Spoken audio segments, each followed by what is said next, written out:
Accountability for what you believe and repeat to others. By Danzel Monk Sr.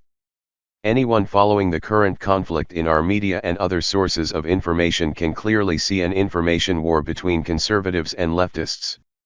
Not only can we see this war of ideas and information being waged in the public arena, but it seems that everyone is being forced to pick a side and are being pressured to toe the line of their group's views, or else suffer the consequences of cancellation. What is worst, is that these ultimatums are not just coming from strangers, but from friends and family, making the situation much more serious. Granted, this kind of conflict is as old as human existence, but what is different about it today is that instead of it being waged mainly by intellectuals in book battles that very few people read, or by competing organizations, or world governments, the establishment of social media has opened the door for every individual to enter the arena of expressing their opinion to the world. Now we no longer have to pay astronomical prices or be invited to a popular TV show or program to be heard on the world platform. With the social media platforms, everyone has access to the world and can directly participate in the conversation, and this has given rise to the madness. The tragedy of giving a voice to fools. I must be careful with my next point, because I do not want to play into the hands of what Thomas Sowell correctly refers to as the elite, who arrogantly think that they have the qualifications and the right to decide what is best for the world. They do not. But at the same time, nor does fools who just like to hear their own voices or see their words in print so that they can feel important. Such people are a major part of the problem, and so I feel that I must address them here.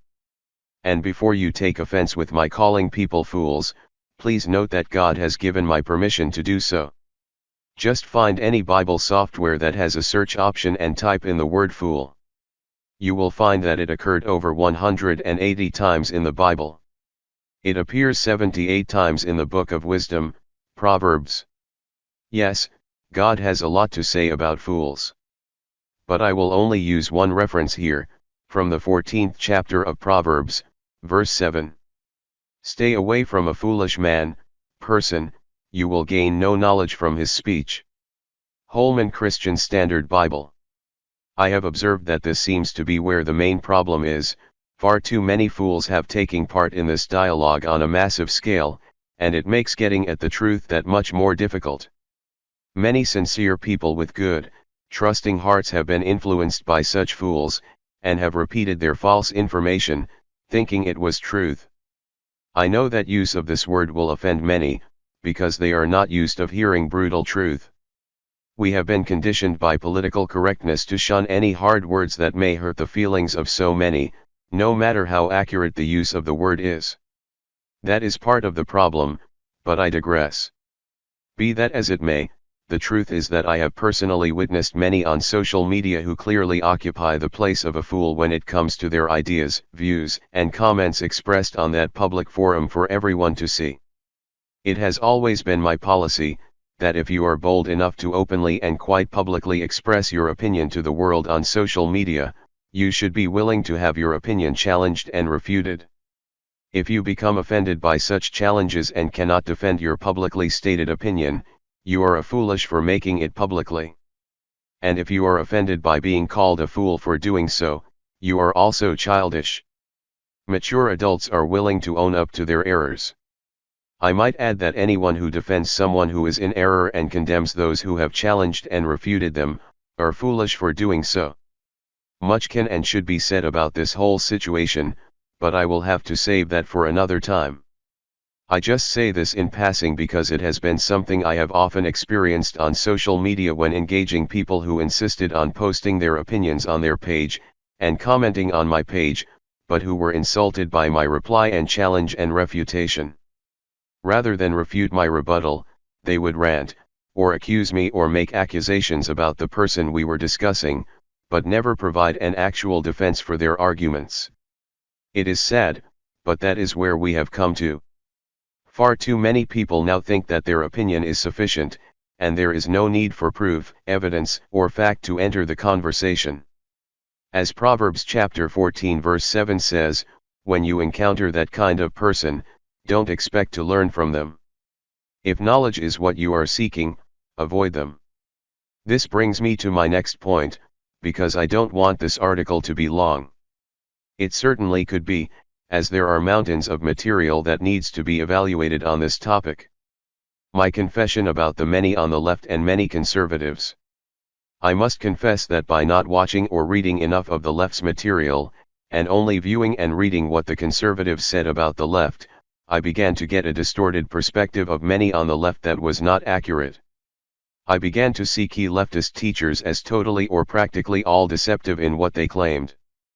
Because conservatives generally only point out what the left says and does that is wrong and rarely acknowledge what they say and do that is right. The same is true of the left, they often only focus on what the conservatives do and say that is wrong and rarely if ever mention or acknowledge what they say and do that is right. I admit that I myself have been guilty of this practice, but my reasons were and are not nefarious.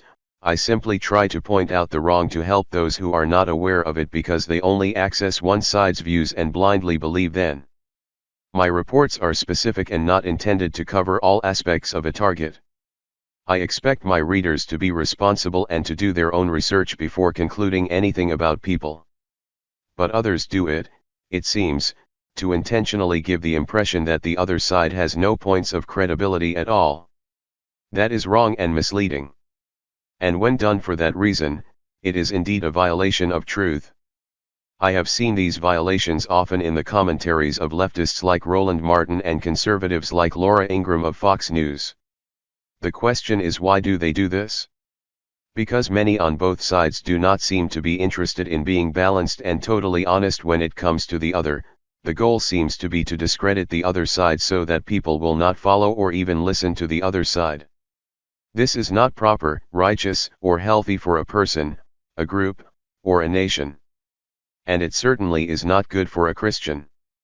Our obligation as Christians is to carefully examine all arguments and honestly evaluate them ourselves, not to allow someone else to tell us how to evaluate and perceive what someone has said.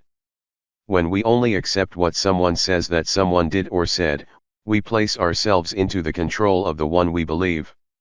That is fine if what they say is totally accurate and fair, then we are well informed. But if their information is tainted with bias, misinformation, and lies, our information will be false, and if we believe it, we will be misinformed and miseducated. And if we repeat it to others, we will become deceivers, and will be guilty of helping to spread lies. What is the solution? Stop being intellectually lazy. The only solution is to establish a personal policy that we will not accept an accusation without first fully hearing it for ourselves in its original context. I emphasize that because many on both sides have used clips of the other side out of context to give a false impression of what they said. This is wrong and dishonest. Secondly, we must not repeat or reference such material as true until we have done the above and confirmed it. Relying on someone else's confirmation of its integrity is not sufficient. Why? Because if they are wrong or bias in their confirmation, that wrong bias will be passed on to you, and by repeating it you will pass it on to someone else. That is wrong, and it is propagating falsehood. In closing, I want you to look with me at a passage of Scripture. It is in Matthew, a statement by Jesus.